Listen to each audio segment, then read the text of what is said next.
Hello everyone, welcome to our YouTube channel. Myself Mani और इस video में हम बात करेंगे आईएनएस विक्रांत की।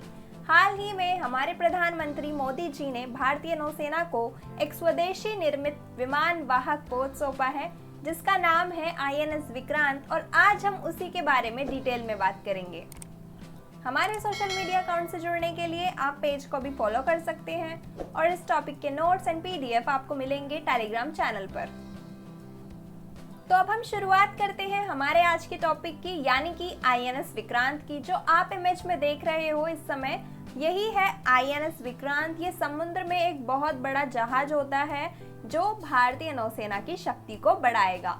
तो विमान वाहक पोत में इस तरीके से रनवे बनाया जाता है ताकि यहाँ से हेलीकॉप्टर और फाइटर प्लेन को लॉन्च किया जा सके। तो अब हम बात करते हैं भारतीय नौसेना के पास विमानों की। तो भारतीय नौसेना के पास दो तरह के विमान होते हैं। एक होते हैं विमान वाहक पोत और दूसरे होती हैं पनडुब्बी। पनडुब्बी यानी कि सबमरीन। तो जो विमान वाहक पोत होते हैं, जैसे हमने पिछली इमेज में भी देखा था, तो वो समुद्र में पानी के ऊपर होते हैं। तो वहीं जो पनडुब्बी होती हैं वो पानी के अंदर होती हैं। ये छिपकर रहती हैं और छिपकर वार करने में ही मदद करती हैं। तो पनडुब्बी होती हैं पानी के अंदर, वहीं विमान वाहक पोत होते हैं वो होते हैं पानी के ऊपर, सतह पर रहते हैं समुद्र में। तो ये बहुत बड़े जहाज होते हैं। समुद्र में जहाज पर एक तरह से ये रनवे का काम करते हैं ताकि यहाँ से फाइटर प्लेन और हेलीकॉप्टर को लॉन्च किया जा सके। और यहाँ पर यानी कि विमान वाहक पोत पर विमान और हेलीकॉप्टर भी रखे जाते हैं। तो भारतीय नौसेना के पास दो तरह के विमान होते हैं, अभी हमने उन्हीं के बारे में बात की है। एक होते हैं विमान वाहक पोत और एक होती है पनडुब्बी। तो आज हम बात करेंगे विमान वाहक पोत के बारे में, यानी कि आईएनएस विक्रांत के बारे में। आईएनएस विक्रांत के बारे में जानने से पहले हम जानेंगे भारत में विमान वाहक पोत का इतिहास। तो सबसे पहले भारत के पास कौन सा विमान वाहक पोत था, वहां से हम शुरुआत करेंगे। तो सबसे पहले भारत के पास था आईएनएस विक्रांत। जो आईएनएस विक्रांत है वो 1956 में ब्रिटेन से लिया गया था। ब्रिटेन से सबसे पहला आईएनएस विक्रांत, भारत का पहला विमान वाहक पोत, लिया गया था। और ये 1961 से लेकर 1997 तक भारतीय नौसेना में रहा था। और 1997 में आईएनएस विक्रांत को रिटायर कर दिया जाता है। तो जो आईएनएस विक्रांत था, जो भारत के पास भारत का पहला विमान वाहक पोत था, उसने 1971 के युद्ध में बहुत ही महत्वपूर्ण भूमिका निभाई थी। 1971 का युद्ध जो भारत पाकिस्तान के बीच में युद्ध हुआ था बांग्लादेश को लेकर, तो उसमें आईएनएस विक्रांत ने भारत को जीत दिलाने में, विजय कराने में बहुत मदद की थी। उसके बाद भारत के पास था आईएनएस विराट। आईएनएस विराट भी ब्रिटेन से लिया गया था और 2016 में भी इसको भारतीय नौसेना द्वारा रिटायर कर दिया गया था। उसके बाद बारी आती है आईएनएस विक्रमादित्य की। तो ये तीसरा विमान वाहक पोत था भारत के पास, अभी भी है, और ये 2004 में रूस से लिया गया था और 16 नवंबर 2013 को इसको भारतीय नौसेना में शामिल किया गया था। और अभी भी आईएनएस विक्रमादित्य भारत के पास है, भारतीय नौसेना में शामिल है। और आईएनएस विक्रांत और आईएनएस विराट को अभी रिटायर कर दिया गया है, अभी ये भारतीय नौसेना के पास नहीं है।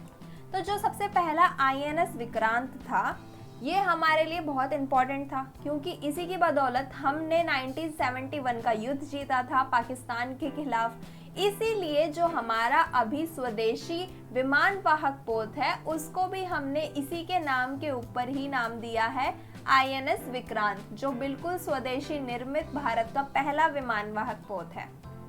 तो ये हमने बात की भारतीय विमान वाहक पोत के इतिहास के बारे में कि अभी तक भारत के पास कितने विमान वाहक पोत रहे हैं। तो अभी फिलहाल भारत के पास ये दो विमान वाहक पोत हैं, आईएनएस विक्रमादित्य और आईएनएस विक्रांत। तो अब हम बात करते हैं आज के मेन टॉपिक के बारे में, यानी कि आईएनएस विक्रांत के बारे में। तो सबसे पहले हमारे लिए यहाँ पर ये जानना बहुत ज़रूरी है कि आईएनएस विक्रांत जो एक विमान वाहक पोत है जिसको भारतीय नौसेना में शामिल किया गया है, ये पूरी तरीके से स्वदेशी निर्मित है।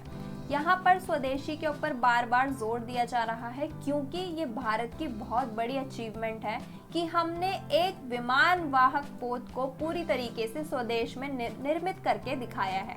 तो 2 सितंबर 2022 को भारतीय नौसेना में आईएनएस विक्रांत को शामिल किया गया। कोचिन शिपयार्ड लिमिटेड ये कंपनी का नाम है जिसके द्वारा आईएनएस विक्रांत को बनाया गया है। आईएनएस विक्रांत जो है निर्मित किया गया है कोचिन शिपयार्ड लिमिटेड द्वारा।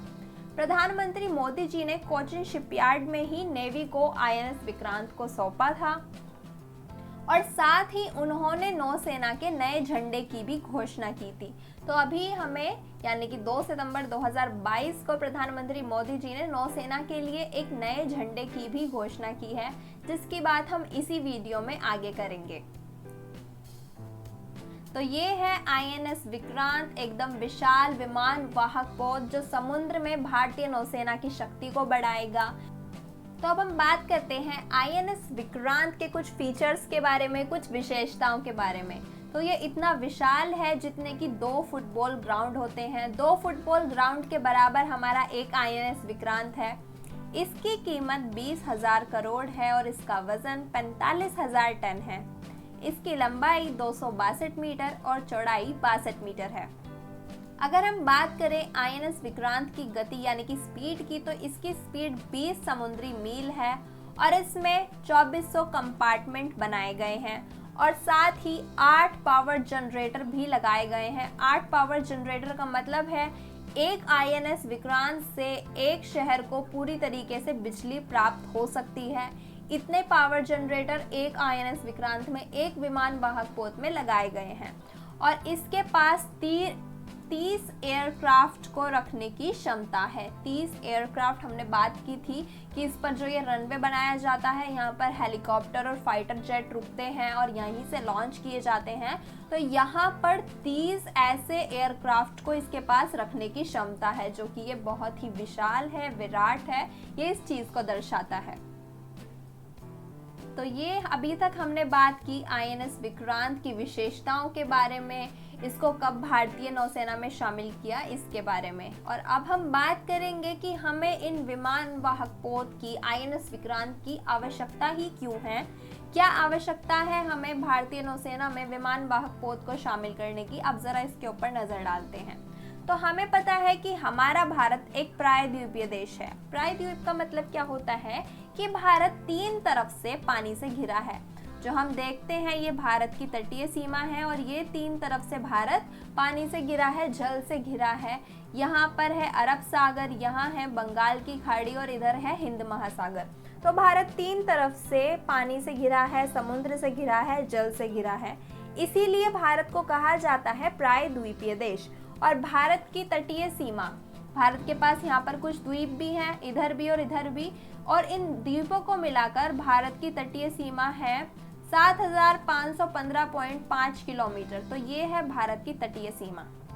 अब ये जो भारत की तटीय सीमा है जो समुद्र से लगती है, यहाँ पर क्या खतरा होता है कि कहीं कोई और देश आकर यहाँ पर कब्जा ना कर ले या फिर यहाँ से किसी और देश द्वारा आक्रमण ना हो जाए। तो इस तटीय सीमा की सुरक्षा करना बहुत जरूरी है। जैसे कि अभी हाल ही में हमने देखा कि चीन बहुत से द्वीपों पर कब्जा कर रहा है, बहुत से तटीय देशों पर कब्जा कर रहा है। तो इसी लिहाज से हमें भारत की तटीय सीमा की रक्षा करना हमारे लिए बहुत ज़रूरी है। और इसके लिए क्या होना चाहिए, भारतीय नौसेना को सशक्त होना चाहिए। भारतीय नौसेना की शक्ति बढ़ाने के लिए, अपनी तटीय सीमा की सुरक्षा के लिए ही इन विमान वाहक पोत की, आईएनएस विक्रांत की हमें जरूरत पड़ी और यही है विमान वाहक पोत की, आईएनएस विक्रांत की आवश्यकता। तो अब इससे क्या होगा, आईएनएस विक्रांत को मिलने के बाद भारत के पास हो जाएंगे 2 विमान वाहक पोत। एक तो आईएनएस विक्रमादित्य जिसकी बात हमने की थी कि वो हमने 2004 को रूस से लिया था, और दूसरा आईएनएस विक्रांत जो अभी हमारे पास स्वदेशी निर्मित अभी हमें मिला है विमान वाहक पोत। तो अब भारत के पास कुल मिला के 2 विमान वाहक पोत हैं, जिससे कि नौसेना की शक्ति बढ़ेगी और हम अपनी भारतीय तटीय सीमा की सुरक्षा को बढ़ा सकेंगे। तो ये अभी तक हमने सारी बात की है आईएनएस विक्रांत के बारे में। भारत में विमान वाहक पोत के इतिहास से लेकर वर्तमान तक की हमने सभी जानकारियों के ऊपर प्रकाश डाला है। और अब हम जरा बात कर लेते हैं नेवी ध्वज की। हमने बात की थी कि प्रधानमंत्री मोदी जी ने 2 सितंबर 2022 को ही नेवी के झंडे को ध्वज को बदलने की बात की थी। तो अब जो है भारतीय नौसेना का ध्वज बदल दिया गया है, उसमें बदलाव कर दिया गया है और ये है भारतीय नौसेना का नया ध्वज, जिसमें एक तरफ भारतीय तिरंगे को, भारतीय ध्वज को शामिल किया गया है और दूसरी तरफ यहाँ पर ये चिन्ह लगाया गया है। तो हम इनके बारे में, इन चिन्हों के बारे में आगे डिटेल में बात करेंगे। तो अब हम बात करते हैं सबसे पहले कि ये भारतीय नौसेना के ध्वज में बदलाव क्यों किया गया, क्या कारण थे भारतीय नौसेना के ध्वज को बदलने के।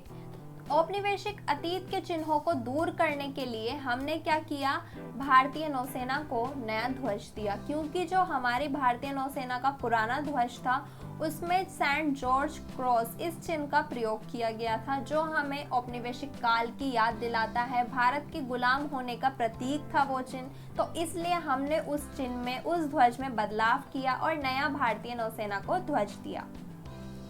तो ये जरूरत थी औपनिवेशिक अतीत के चिन्हों को, औपनिवेशिक काल की यादों को दूर करने के लिए भारतीय नौसेना के ध्वज में बदलाव करना आवश्यकता, यही कारण था भारतीय नौसेना के ध्वज में बदलाव करने का। तो अब हम भारतीय नौसेना के ध्वज के इतिहास के बारे में जान लेते हैं। सबसे पहले यानी कि 1950 से पहले ये था भारतीय नौसेना का ध्वज, जिसमें बीच में सेंट जॉर्ज क्रॉस का चिन्ह है और यहाँ पर ब्रिटिश शासन के ध्वज का प्रयोग किया गया है। उसके बाद आज़ादी के बाद 1950 में इस ध्वज में परिवर्तन किया गया और यहाँ पर सेंट जॉर्ज क्रॉस के चिन्ह के साथ भारतीय तिरंगे को शामिल किया गया। लेकिन फिर से 2001 में इसमें बदलाव किया गया, सेंट जॉर्ज क्रॉस के चिन्ह को हटाया गया और यहाँ पर भारतीय तिरंगे के साथ नौसेना के नीले क्रेस्ट का प्रयोग किया गया। लेकिन फिर इस ध्वज में भी बदलाव किया गया, क्योंकि ये जो नीला चिन्ह था, ये नीला आसमान और नीला समुद्र होने के कारण दूर से दिखाई नहीं देता था। तो फिर से 2004 में इसमें परिवर्तन किया गया और सेंट जॉर्ज क्रॉस के चिन्ह को फिर से यहाँ पर शामिल किया गया और भारतीय तिरंगे के चिन्ह को भी शामिल किया गया। लेकिन साथ ही में बीच में इसमें यहाँ पर अशोक चिन्ह को भी रखा गया। उसके बाद 2004 से लेकर 14 तक यही भारतीय नौसेना का ध्वज रहा, लेकिन फिर से 2014 में इसमें बदलाव देखने को मिला और वो बदलाव बहुत छोटा सा था। सेम वही सेंट जॉर्ज क्रॉस का चिन्ह रखा गया, तिरंगा रखा गया, अशोक चिन्ह रखा गया, लेकिन उसके नीचे लिखा गया सत्यमेव जयते। और अब वर्तमान में यानी कि 2022 में भारतीय नौसेना को एक नया ध्वज मिला है, जिसमें औपनिवेशिक काल के चिन्ह यानी कि सेंट जॉर्ज क्रॉस के चिन्ह को हटा दिया गया है और भारतीय तिरंगे के साथ नौसेना के नीले क्रेस्ट को शामिल किया गया है और इसको सुनहरे अष्टकोण के अंदर रखा गया है। तो अब हम भारतीय नौसेना के नए ध्वज के बारे में बात करेंगे। ये था नौसेना के ध्वज का इतिहास, जो ब्रिटिश काल से लेकर वर्तमान तक यहाँ पे दिखाया गया है। तो जो नौसेना के ध्वज है, इसकी क्या जरूरत होती है? जो समुद्र के अंदर जहाजों की राष्ट्रीयता को दर्शाने के लिए जहाजों पर ये नौसेना का ध्वज लगाया जाता है, ताकि पहचान की जा सके कि ये किस देश का, किस राष्ट्र का जहाज है। तो इसलिए नौसेना के जहाजों पर राष्ट्रीयता को दर्शाने के लिए ध्वजों का प्रयोग किया जाता है। तो हमारे जो नया भारतीय नौसेना का ध्वज है, उसमें बाईं तरफ क्या लगाया गया है, यहाँ पर कोने पर तिरंगे का प्रयोग किया गया है और दूसरी तरफ नौसेना के नीले रंग के क्रेस्ट का प्रयोग किया गया है और इसको सुनहरी अष्टकोणीय आकृति में रखा गया है। यहाँ पर जो अष्टकोण का मतलब है वो 8 दिशाओं से है और ये भारतीय नौसेना की बहुदिशात्मक पहुंच तथा बहुआयामी क्षमता को दर्शाता है। जो अष्टकोण है वो भारतीय नौसेना की पहुंच और भारतीय नौसेना की शक्ति को दर्शाता है कि भारतीय नौसेना इतनी पावरफुल है, तो ये इस चीज को दर्शाता है। और दूसरी बात, जो यहाँ पर सुनहरी आकृति ली गई है वो छत्रपति शिवाजी की मोहर से प्रेरित है, क्योंकि छत्रपति शिवाजी जो मराठा साम्राज्य के संस्थापक थे, उनकी नौसेना भी बहुत विकसित थी। तो यहाँ उन्हीं से प्रेरणा लेके, उनकी मोहरों से प्रेरणा लेकर यहाँ पर सुनहरी अष्टकोणीय आकृति का प्रयोग किया गया है और इसके नीचे लिखा गया है नौसेना का आदर्श वाक्य, जिसका मतलब है कि जो जल के देवता हैं वरुण, वो हमारे लिए यानी कि भारतीय नौसेना के लिए मंगलकारी रहे। तो ये है भारतीय नौसेना का नया ध्वज और हमने इसके हर चिन्ह का, हर पक्ष का अर्थ जानने की भी यहाँ पर कोशिश की है। इस वीडियो में हमने शुरुआत की थी भारतीय नौसेना के विमानों से, विमान वाहक पोत से। उसके बाद हमने उसका इतिहास जाना था विमान वाहक पोत का, और फिर हमने INS विक्रांत के बारे में बात की और भारतीय नौसेना के ध्वज के बारे में बात की। तो आई होप आपको वीडियो समझ आई होगी। अगर वीडियो पसंद आए तो लाइक ज़रूर करना और अपने दोस्तों के साथ शेयर भी करना, और अगर आपने अभी तक हमारे चैनल को सब्सक्राइब ना किया हो तो सब्सक्राइब कर देना और साथ ही बेल आइकन को भी प्रेस कर देना। हमारे सोशल मीडिया अकाउंट से जुड़ने के लिए आप पेज को भी फॉलो कर सकते हैं। इस टॉपिक के नोट्स एंड PDF आपको मिलेंगे टेलीग्राम चैनल से, तो अभी जाकर आप चैनल को सब्सक्राइब भी कर सकते हैं। Thank you.